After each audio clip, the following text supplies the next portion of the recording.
Bonjour et bienvenue à une autre émission de Équilibre tes relations. Et aujourd'hui, je suis avec Judith Salzville. Bonjour. Bonjour.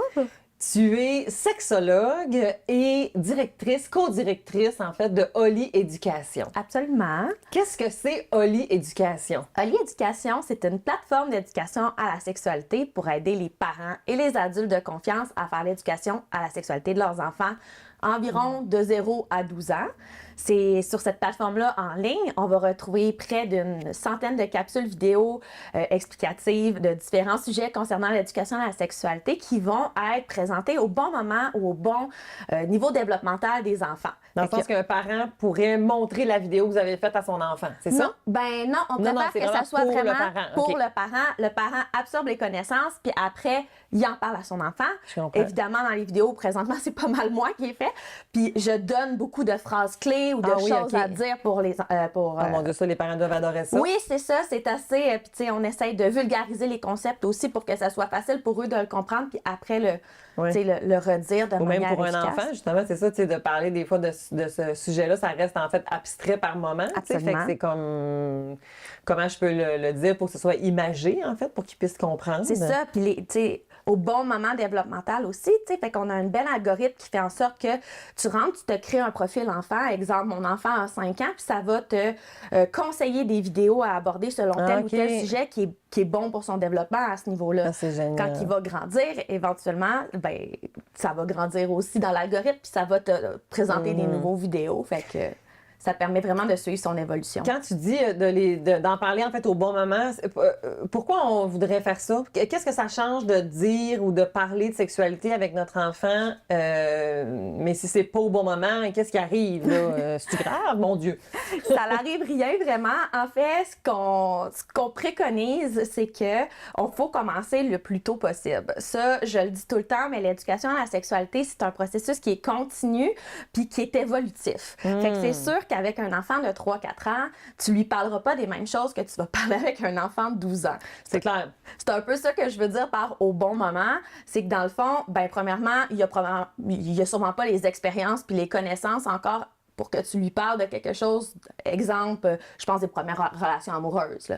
Ouais. Il est pas prêt d'avoir sa première vraie relation amoureuse, fait que ça sert à rien que tu en parles là. De toute manière, ça va être des concepts qui sont un peu abstraits pour lui. Par contre, si tu lui parles de comment les parties de son corps, comment qu'elles fonctionnent, à quoi que ça sert, c'est quoi l'intimité, ben là, c'est des concepts qui sont un petit peu plus faciles à comprendre. Le consentement? Le consentement, absolument. OK, mais là, je trouve ça le fun, mais on dit que c'est agréable. Dans le fond, là, je me demande, OK, j'ai plein de questions pour toi. Là, il y a plein de parents qui doivent se dire, mais oui, mais là, c'est bien trop de bonheur. C'est à quel âge, en fait, qu'on commence à en parler quand tu dis le plus tôt possible? C'est quoi ça, le plus tôt possible? Ben, j'ai envie de te dire dès la naissance. Par là, tu vas me dire, ben là, il comprendra pas qu'est-ce que je vais lui dire. Effectivement. Mais, tu sais, par exemple, mon fils, 15 mois, il est dans le bain, ben, je lui nomme ses parties de son corps. Exemple, quand on lave, je lui dis, ça, c'est ton bras, ça, c'est tes oreilles, ça, c'est ton pénis. Tu sais, comme. Oui, on utilise des vrais termes, là. Absolument, ça, c'est le plus important. Premièrement, pour la compréhension de toi et de lui. Deuxièmement, la compréhension s'il arrive quelque chose, exact. Éventuellement. Évidemment, on pourrait rentrer longtemps dans ce sujet-là, mais je pense que d'utiliser les vrais termes, c'est une manière de s'assurer que tout le monde se comprend, puis ça l'enlève beaucoup de tabous ou de gêne par rapport à certains mots. Oui, c'est ça, comme si que, ce mot-là, il faut pas l'utiliser. Comme quand tu tombes dans la phase où est-ce qu'ils font pipi, caca, là, puis qu'ils arrêtent pas de dire... justement, ils disent pipi, caca, puis ils disent les parties personnelles, puis les parties intimes, puis là, ben moi, je fais pas de big deal avec ça. Dis-moi si c'est correct, en Absolument. fait, mais c'est comme, OK, oui, ça, c'est des seins, ça, c'est un épaule, ça, c'est ton œil. Pourquoi tu me... Puis ça meurt dans l'œuf. C'est ça. Ça fait comme dire, OK, il n'y a pas de big deal, là. Non, il n'y en a pas. T'as un pénis, that's it, là. C'est pas un pignou, là. C'est ça. Puis plus tu fais en sorte que tu t'enlèves les tabous autour de ces mots-là, moins les enfants vont les utiliser pour te rendre mal à l'aise ou pour faire réagir. Parce exact. que si tu te sens, tu sais, si t'es tout mal à l'aise ou que t'évites les vrais mots pour parler du pénis, ben l'enfant, il va le savoir que t'es mal à l'aise. Ça comprend les émotions. Ben oui. Fait qu'après, il va faire exprès de le dire puis de le crier un peu partout où qu'il va, juste Oui. pour faire réagir. C'est ça. Il criera jamais nez, là. Il criera pas épaule, tu sais. Fait que... Clairement, c'est parce qu'il sait que rendu là, il y a quelque chose qui nous gêne avec ça. Fait que si on fait en sorte qu'il n'y en a pas de gêne, ben. Mais là, on mettons évite ça. que j'ai regardé vos capsules, mais je suis gênée pareil. Qu'est-ce qu'on vous recommandez dans ce temps-là aux parents? Est-ce que c'est mieux qu'ils aillent peut-être consulter pour que l'enfant puisse avoir de l'information, qu'il regarde? Et ce serait quoi, en fait, la meilleure stratégie? Si, mettons, moi, je suis vraiment pas confortable là, pour parler de la sexualité avec mon enfant. Ben, moi, je pense que j'irais consulter en tant que parent. Premièrement, pour savoir, ben, il provient J'aime d'où ta réponse. il provient d'où ce malaise-là? Ouais. Pourquoi je suis pas à l'aise de parler de ça? Est-ce que moi-même, mon éducation à la sexualité, il y a eu quelque chose dedans qui fait en sorte que là, je me sens malaisée d'en parler? Ouais. Deuxièmement, j'irais probablement par le jeu ou avec des livres. Il existe toutes sortes de beaux livres maintenant, soit sur l'anatomie, soit sur plusieurs concepts, comme le consentement, les émotions, que c'est facile de le faire passer comme une histoire ou quelque chose de le fun. Il y a des livres vraiment très explicites, là. Absolument. Moi, je me rappelle des livres où est-ce que des fois, tu vois vraiment comme l'acte, hein, dans le fond, de faire l'amour, en fait, dans Oui. le livre, là, tu sais, dans le fond. Fait que là, mes filles me posaient des questions, puis j'étais comme, oh my God, OK, on va là. Ouais. C'est, Ben, tu sais, je pense qu'on peut aussi sélectionner nos livres selon le niveau d'âge, tu sais. Ouais, mais là, je n'avais pas tout regardé. Oui, mais en même temps, c'est correct parce qu'en même temps, vient la question, en fait, comment fait les bébés, là, tu sais, c'était dans un livre de comment font les bébés, tu sais, fait que c'était pas super explicite, là, bien entendu, tu sais, c'était juste comme deux personnages dans un lit, là, en Oui. fait, là, tu sais, puis il y avait comme un cœur, tu sais, fait que, OK, tu sais, OK. ça venait, fait que ça fit, là, c'était pas, une passe du Kama Sutra, là, on n'était pas du tout là-dedans, là. Parce que cette question-là, elle arrive quand même tôt, là, comment on fait les bébés. Oui, Là. les C'est pas la enfants. cigogne là, qui arrive avec Non, les c'est bébés. ça. là. Les enfants sont vraiment curieux à propos de ça, surtout si éventuellement il y a une femme enceinte ou quelqu'un qui tombe enceinte dans leur entourage. Ben là, ça pop la question. Mais mon Dieu, il va sortir de où le bébé? Tu sais, je comprends pas. Probablement qu'à prime abord, ils vont penser que ça sort un peu comme les besoins naturels. Mais c'est important quand même de rectifier le tir puis de leur expliquer la bonne manière, tu sais, sans rentrer nécessairement trop en profondeur, dépendamment de l'âge. Là, s'il y a 12 ans puis qu'il te pose la question, ben probablement c'est un petit peu tard. Ouais. Mais tu sais, à 5 ans, par exemple, s'il commence à parler C'est de ça. ça, je pense que c'est important d'y expliquer que ben, ça prend probablement un ovule, un spermatozoïde. Ça peut venir d'un papa, d'une maman, mais ça peut venir aussi de différentes manières. Tu sais. Exact, ouais. Parce que La procréation assistée, là. En oui, fait, tout tu sais, il y a les couples homosexuels qui Bien réussissent sûr. à avoir des enfants par des dons, tout ça. Fait que Exact. je pense que vraiment de préciser ovule et spermatozoïde au lieu de maman, papa, tout à fait. c'est aussi plus inclusif parce qu'à l'école, ils vont arriver, peut-être qu'ils vont avoir un ami avec deux mamans ou un ami avec deux papas, puis là, ils comprendront pas comment que leur ami existe, tu sais, en même temps, là, en expliquant Exact. que, ben, il y a deux œufs, comme deux petits... Ça deux- prend 2 ingrédients. c'est ça, deux ingrédients, deux petits œufs, un qui provient principalement des corps masculins, l'autre principalement des corps féminins, mais qu'on peut en faire un don ou Exact. tout ça. Après, les enfants, c'est plus t'as pas besoin de leur dire exactement qu'anatomiquement, le pénis rentre dans le vagin pour le faire, là, tu sais. En même temps, je pense justement à ces Ben, couples-là sauf où la qu'encore là vient la question. Justement, quand les enfants ont des questions, moi, ce qu'on m'a déjà expliqué, dis-moi si ça fait du sens, c'était que justement, en fait, c'est qu'on va pas donner trop d'informations à l'enfant, mais lorsque l'enfant a une question, on va lui répondre avec la vraie vérité, mais en adaptant notre discours, justement, comme par exemple, mais comment il fait le spermatozoïde, comment il fait, dans le fond, pour que ça se rencontre? Bien là, moi, j'ai expliqué toutes les manières que ça pouvait être possible, là, Ben en oui. fait, là, dans le Ben- fond. Fait que oui, c'est un pénis qui rentre dans un vagin, mais ça peut être aussi d'autres façons, là, en fait, là, dans le fond, qu'on explique. Mais je pense qu'elle était parce que, dans le fond, moi, ce que j'aime dire, c'est quand tu as une question, c'est un win. C'est une manière d'apprentissage. Fait que, premièrement, c'est important de répondre à la question coûte que coûte. Si tu connais pas la réponse, il faut vraiment que tu précises à l'enfant avec honnêteté que je connais pas la réponse, je vais aller m'informer puis je vais revenir. Exact. Comme ça te situe comme adulte de confiance. Puis s'il y a d'autres questions par rapport à ça en grandissant, ben il va forcément venir t'en parler par après ou il va savoir qu'il peut compter sur toi. Fait que bref, si tu as la réponse à la question, moi, ce que je fais tout le temps, c'est que je reflète la question. Oui, comment lui voit Qu'est-ce ça? que tu sais Qu'est-ce à que propos toi, de tu ça? penses? Exact. Qu'est-ce que tu penses? Est-ce que tu connais des choses à propos de ça? Est-ce que tu as entendu des choses? Comme ça, premièrement, on va savoir l'enfant se situe au niveau de ses connaissances. Qu'est-ce qu'il sait déjà? Qu'est-ce qu'il veut savoir? Ça, c'est important, le qu'est-ce qu'il veut savoir. Parce que peut-être que la question est vague, mais qu'au fond, il y a une petite question en particulier, puis c'est vraiment ça qu'il veut savoir. Fait en cherchant ça, c'est plus facile de là aiguiller la question puis la réponse, tu sais. Fait que on lui reflète les questions. Après, on sait aussi, c'est quoi les mots ou le vocabulaire qu'il connaît présentement. Comme ça, tu t'éloignes pas en disant des mots trop scientifiques ou trop intenses. Tu es capable plus d'adapter ta question à son niveau développemental. Et là, un grand mythe, en fait, qui doit planer, c'est que parler de sexualité avec nos enfants jeunes, ça va les rendre actifs plus tôt. On répond quoi à ça? Ça, c'est un énorme mythe, là. Ah oui, il est encore vraiment présent tant que ça? Tout le temps. On se fait tout le temps dire ça, mais au contraire, les études démontrent vraiment que plus son enfant va avoir une éducation à la sexualité qui est honnête, éclairée puis fiable, dans le fond, plus il va retarder l'âge de ses premières expériences sexuelles et qu'il va adopter aussi des pratiques qui sont sécuritaires. Pourquoi? 2 raisons. Premièrement, si tu n'as pas de questions par rapport à ça puis que tu connais un peu les éléments de la sexualité, tu as moins tendance à vouloir l'expérimenter par toi-même. Mais t'es moins dans la curiosité et dans l'interdit. Ça. Oh, mon Dieu!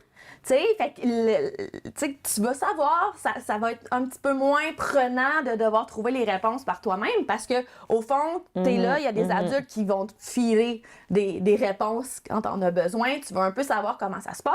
Puis de 2, parce que dans l'éducation à la sexualité, on apprend beaucoup le pouvoir des limites personnelles, du consentement. Fait que peut-être que tu vas être moins poussé à y aller par la pression des pairs ou par le fait de...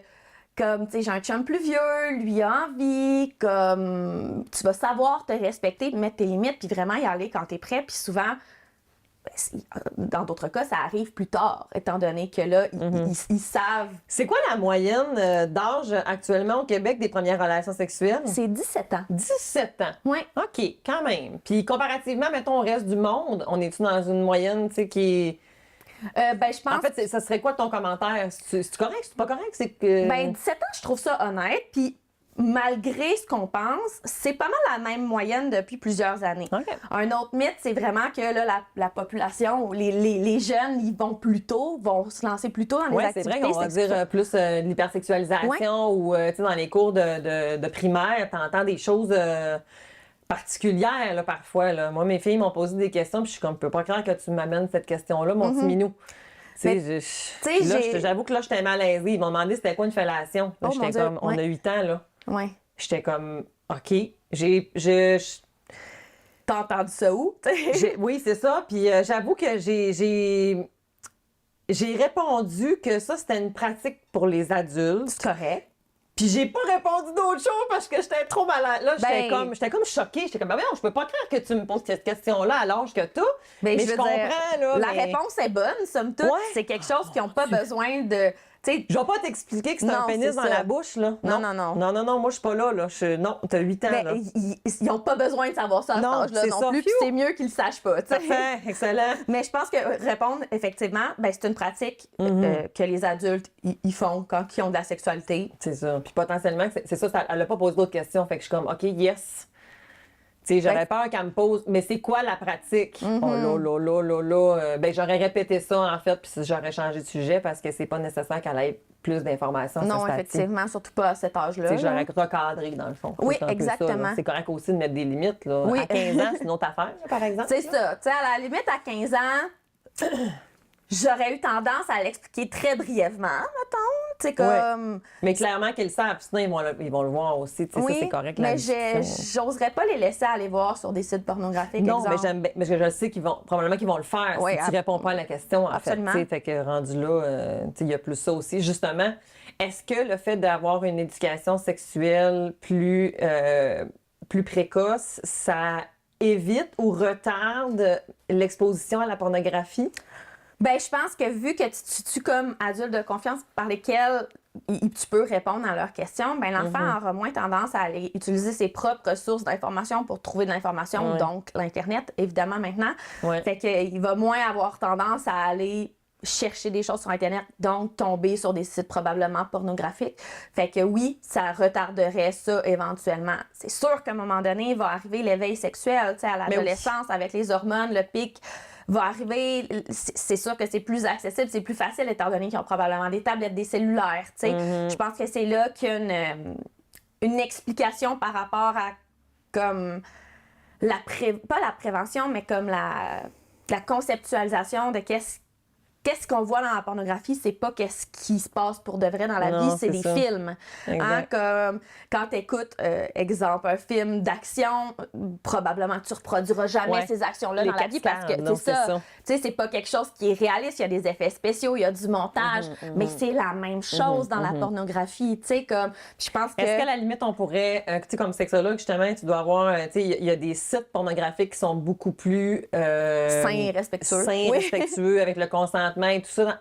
Est-ce qu'à la limite, ça serait correct de dire ça aussi à un jeune? Tu sais, si moi, j'ai un garçon, là, que... sa boîte de Kleenex, elle est pleine pas mal souvent, là, tu sais, sa poubelle, tu sais, puis je me doute bien qu'il doit potentiellement, mettons que je sais que, ben moi, j'aurais tendance à comme au moins le diriger vers, si tu veux en consommer, consomme quelque chose, tu sais, qui va être... Est-ce que ce serait sain de faire ça? Oui, je pense que oui, là, tu sais. Effectivement, selon la loi, tu n'es pas censé encourager un mineur à aller... Au même titre, la consommation. C'est ça. J'aime mieux que tu prennes ta bière chez nous avec tes amis. Absolument. Que tu sois tout seul dans un parc. Ou tu sais, que tu sois informé sur le nombre de consommation, qu'est-ce que ça fait, c'est quoi les effets. Je pense que c'est ça, de donner des bonnes ressources, de donner des pistes. Le point ici, c'est pas d'encourager à avoir de la sexualité, c'est de prévenir. Exactement. En donnant de la bonne information. Effectivement. OK, bien là, parlons un peu des ITS. On est un peu avec les adolescents. Fait ITS, la pilule. Il y a beaucoup de mythes aussi par rapport à ça, là, dans le fond, que, ben là, si ils pourraient peut-être pas se protéger ou ils vont prendre juste la pilule puis ils prendront pas le condom. Qu'est-ce que tu penses de tout ça? Ben, je pense que plus tu vas donner de l'information, plus tu vas donner de l'accès à de l'information qui est fiable, plus l'adolescent, le jeune adulte va pouvoir prendre une décision libre et éclairée sur son choix de contraception, mais son choix de protection aussi. Je pense aux jeunes femmes sur lesquelles souvent on repose beaucoup le poids de la contraception, étant donné que c'est probablement elle qui, dans la diade, va porter un enfant si arrive conception. Donc... Les risques sont plus grands pour elle, mettons. C'est ça. Fait que souvent, ça va être, est-ce que tu prends la pilule? Oui, non. OK, ben oui, j'ai pas besoin de mettre de condom. Mais au contraire, tu sais, je pense que c'est important de les informer sur ça que, ben la pilule, c'est contraceptif, mais c'est pas pour se protéger des ITSS. Je pense qu'en leur donnant toutes les informations, en donnant toute la possibilité aussi, parce qu'il existe des condoms féminins à la limite, tu sais. Ouais. Fait que je me dis, en leur donnant toutes les informations, ben oui, ils vont avoir plus tendance à pouvoir faire un choix qui leur convient, mais aussi que il y aura, ça va être adapté à eux puis qu'il va y avoir moins de risques éventuellement parce que... Pourquoi on dit plus MTS? Parce que c'était maladie. Pas c'est à connotation négative, mais tu sais, là, c'est une infection transmissible sexuellement et par le sang. Fait que c'est pas juste sexuellement. Fait que, exemple, je pense à des consommateurs de drogue. Encore une fois, je m'éloigne un peu, mais tu sais, eux pourraient attraper les mêmes infections en utilisant un matériel qui est pas stérile. Injectable, là, par exemple. Exactement. C'est une infection, souvent, il y a deux types. Il y a celles qui sont traitables, évidemment, les ITSS qu'on considère comme moins graves. Par contre, c'est important de se faire tester de toute manière parce que ça pourrait avoir des effets néfastes à long terme si ils ne sont pas traités. Mais je pense aussi aux infections qui sont incurables, tu sais. Oui, exactement. Tu penses, par exemple... tu peux pas guérir de l'herpès, par exemple. Non, c'est ça. Ouais, tu vas rester avec ça. Tu vas avoir des crises potentiellement. Puis oui, tu sais, il y a des médicaments pour stabiliser le tout pour faire en sorte que les symptômes sont moins actifs. Donc, la contamination est moins active aussi. Mais tu sais, tu vas quand même conserver le virus. On parle de ITS, j'aimerais ça, en fait, là, on a fait les enfants, on fait les ados, là, j'aimerais ça qu'on parle un peu des adultes. Oui. C'est quoi la fréquence pour se faire tester, justement, qui est une bonne pratique? On conseille entre 3 et 6 mois, à chaque 3 et 6 mois, surtout si tu as des partenaires qui sont pas stables. C'est sûr que si tu es marié depuis 10 ans, une fois par année... Si tu te fais tester aux 6 mois, finalement, il y a quelque chose qui se passe, whoop-a-laï! Tu sais, je veux dire, on n'est pas à l'abri, hein? On a tous déjà entendu une histoire comme ça, comme laquelle, à un moment donné, quelqu'un d'infidèle... Comment ça se fait que j'ai une chlamydia? C'est ça, tu sais, ça se pogne pas dans les bras à Cuba, là, tu sais, comme... Exact. Il y a Non, des tout à manières de fait. faire. On peut pas, tu sais, même si vous avez toute confiance du monde entre votre partenaire, on peut jamais prévenir. Je pense que c'est une bonne pratique de le faire régulièrement de toute manière. Aussi, parce que, par exemple, je pense au VPH, c'est quelque chose ben, c'est une... Comment je peux dire ça? C'est quelque chose qui peut souvenir, pas nécessairement donné par quelqu'un. Tu sais, c'est par rapport à un potentiel, peut-être cancer Ouais. ou tumeur qu'il pourrait avoir sur le col de l'utérus. Ouais. Tu sais, je pense que c'est important d'aller vérifier ça, de un, pour notre propre santé, puis de deux... Il peut avoir une probabilité plus élevée avec certains ITSS, genre les condylomes, par exemple. Oui, tu sais. c'est ça. Mais ça ne veut pas nécessairement dire que tu n'as pas eu de condylome, que tu n'auras pas nécessairement non plus le VPH. Fait que, tu sais, c'est Exactement, important. tu sais. Est-ce que l'éducation à la sexualité chez les adultes, c'est encore nécessaire quand on est rendu... Je pense que oui, Il y a l'éducation... encore du stock à faire, hein? Ben absolument, tu sais. Je pense que l'éducation à la sexualité, c'est un processus qui est continu et évolutif, puis c'est pour toute la vie. Tu sais, notre sexualité, elle évolue. Elle sera pas la même à 3 ans qu'elle va l'être à 75 ans. Je pense que c'est... Pour même dire que quand tu deviens parent, ta sexualité avant puis après, oh, bye-bye! Très différente, effectivement. Puis je pense qu'il faut apprendre aussi, tu sais, on passe par des étapes différentes. Je pense ménopause, l'andropause, c'est des choses que Oui. on nous apprend pas quand on a, ben, tu sais, on sait c'est quoi, mais on sait pas nécessairement les symptômes quand on a 14-15 ans. Mais éventuellement, on va devoir les apprendre, on va passer par là. C'est comme une deuxième puberté. C'est important de prendre cette information-là puis d'être éduqué par rapport Tout à ça. l'impact des hormones, hein, aussi, en tant qu'adulte, on n'est vraiment pas bien informé. Nos hormones, je trouve qu'il y a beaucoup de méconnaissances par rapport à ça. Absolument. Là, on pourrait partir longtemps là-dessus, mais effectivement que même au niveau médical, il y a encore plein de choses qui est méconnues ou pas testées, tu sais, comme je pense au niveau de cortisol, tu sais, qui peut être affecté beaucoup par un accouchement. Tu sais, je pense à surtout chez les personnes présentant des hormones, l'estrogène, je pense. C'est comme... Les femmes, principalement. Oui, principalement, mais ça peut être des personnes trans aussi, mais principalement Oui, absolument, t'as raison. les gens avec utérus, souvent, Oui. ils ont beaucoup de changements hormonaux, je pense, juste dans un mois, considérant les menstruations, tu sais. Ça peut... Tout à fait. Ça peut jouer beaucoup dans tout ce qui est cognitif, émotif et physiologique. On a parlé de sexualité en tant que telle, mais tu sais, aujourd'hui, ce que je comprends aussi, c'est que quand on parle d'éducation à la sexualité, c'est beaucoup plus large que l'acte. C'est beaucoup plus grand que ça, là. C'est plusieurs thèmes. Puis là, tantôt, tu as comme parlé de trans, puis je me suis dit, oh, mais l'orientation sexuelle, ça aussi, c'est quelque chose, en fait, qu'on aborde avec nos enfants, techniquement. Est-ce que c'est uniquement la responsabilité des parents de parler de ça? Ça devrait-tu se faire uniquement à la maison, l'éducation à la sexualité? Non, je pense que l'éducation à la sexualité, ça doit être fait par chaque adulte qui côtoie les enfants. Je pense à l'école, je pense à la maison. C'est sûr que le parent, moi, je préconise qu'il soit le premier véhicule d'information. Premièrement, parce que c'est lui qui a le plus d'impact, c'est lui qui a un lien plus direct, c'est probablement avec lui qu'on a des valeurs culturelles, familiales qui sont similaires. Mais je pense qu'une information... une éducation qui est complète, ça va inclure l'école. Heureusement, bonne nouvelle, à partir de cette année, c'est inclus dans le CCQ qui est maintenant de première année du primaire à secondaire 5. Ça va être une notion qui est même évaluée maintenant. Là, fait que les enfants vont avoir certains examens ou tests de connaissances par rapport à ça. Ce que je trouve fantastique, c'était temps. Mais mon Dieu, tellement! Mais encore une fois, à l'inverse, il ne faut pas que le parent se fie là-dessus pour pas faire d'éducation à la sexualité. Exactement. Puis c'est important de faire le pont, le suivi entre l'école et la maison pour que l'enfant comprenne que c'est pas un sujet qui est tabou, puis qu'il peut en parler avec n'importe quel adulte de confiance s'il y a des questions. Là, je pense que c'est vraiment important. Non, vraiment, tout à fait. Je suis tellement d'accord avec ce que tu dis. Écoute, on arrive bientôt à la fin, puis je me dis, je trouve tellement que la discussion qu'on a est importante parce que ça part de tout petit. Ça serait quoi, mettons, ton top 3 comme parent?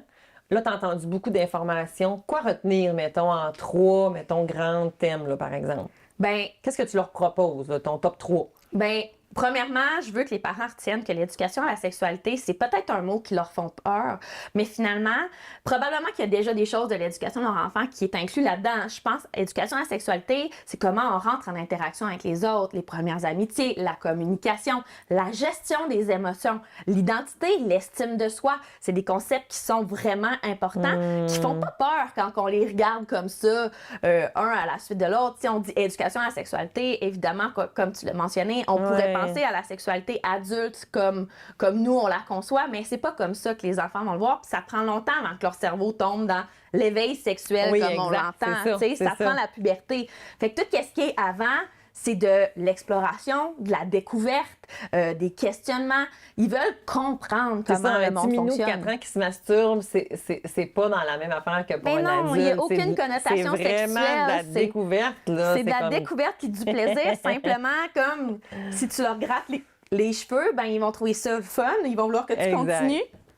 Ben là, c'est la même chose, sauf qu'ils réalisent qu'ils peuvent le faire par eux-mêmes.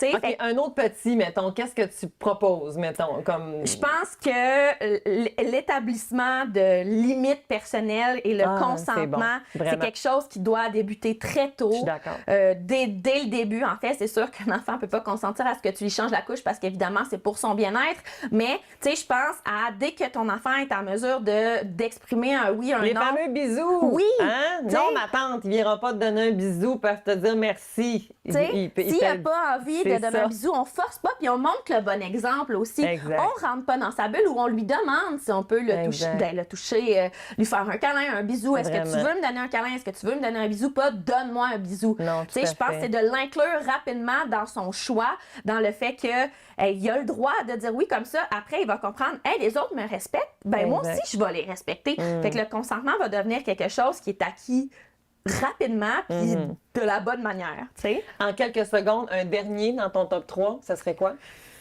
Ça serait de pousser sur l'identité. On a parlé tantôt orientation de genre, estime de soi. Je pense que de permettre à son enfant d'être qui il veut être, indépendamment des normes sociales, des rôles de genre que la société a mis en place, je pense que c'est de lui dire qu'il peut jouer avec les jouets qu'il veut, qu'il n'y a pas de couleur associée à un genre, que c'est correct qu'il veuille faire quelque chose. Quand on parle du futur, de faire référence, ben, si t'as une blonde ou si t'as un chum, en fait, tu sais, si t'as quelqu'un avec qui tu partages ta vie, exactement. Judith, mon Dieu, quelle discussion agréable on a eue ensemble. Ça l'a passé beaucoup trop rapidement, vraiment. Mais tellement pertinent comme discussion. Ben, je te remercie de tout cœur d'avoir été avec moi. Merci de m'accueillir. Je suis très contente d'être ici, puis c'est toujours un plaisir. Merci. Merci.